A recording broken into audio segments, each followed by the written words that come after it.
Welcome to the Lavesh Show. I honestly can't believe that I screwed up so badly last week.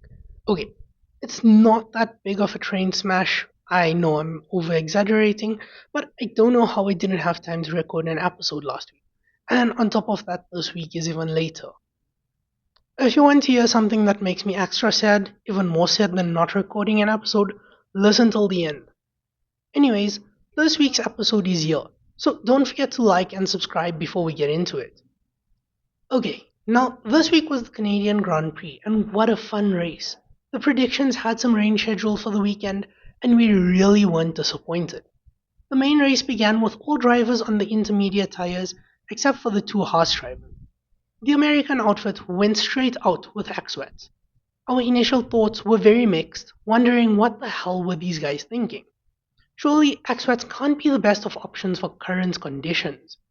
Well, they soon started to prove us wrong, with Magnussen motoring his way up the field, gaining place after place, moving from a starting position of 14th to 4th in 8 laps, until a pit stop that went rather horribly wrong, which saw the team take about around 8 seconds to complete a full pit stop before sending K-Mag back onto the field with intermediates, much further down the pack than he would have hoped for. Now, speaking of much further down the pack, Perez struggled to keep himself going this week after an incident or two that saw him starting at the back of the pack on Sunday. During lap 1, the Mexican had an incident between himself and Gasly, which surprisingly they both managed to escape and keep racing. A little bit later on in the race, around lap 53 or so, Perez spun out and hit a wall, which saw his rear wing take quite a bit of damage. He managed to drive the car back to the pits, but he also managed to secure himself a 3-place grid penalty for the Spanish Grand Prix for driving the car after sustaining major damage. The team was also fined around $25,000. Now, when speaking to stewards, Red Bull admitted that they advised Perez to drive back to the pit lane to avoid a safety car during the race.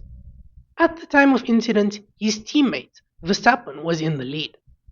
Moving on to our dear friends from Italy, both Ferrari drivers DNF'd after separate incidents that saw them having to retire from the race rather early. Leclerc retired around lap 43 after an engine issue caused him to lose power.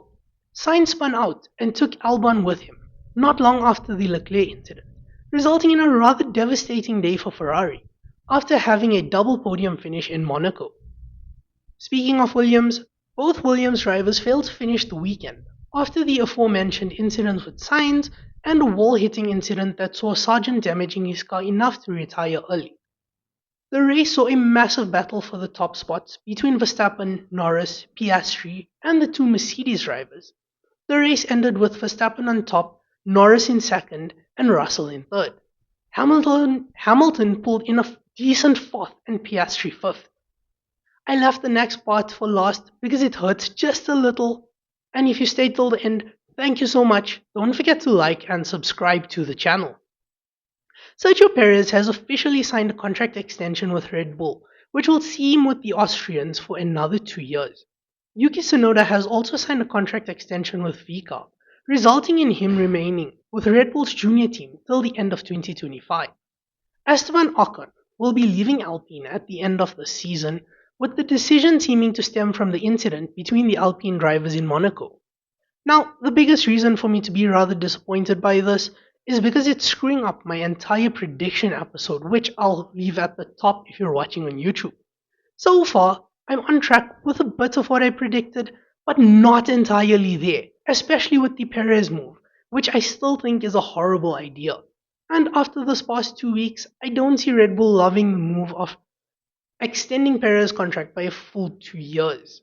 Anyways, I'm going to leave that discussion for another episode, so again, remember to like, share, and subscribe to the channel. Thank you for listening to the Lavesh Show.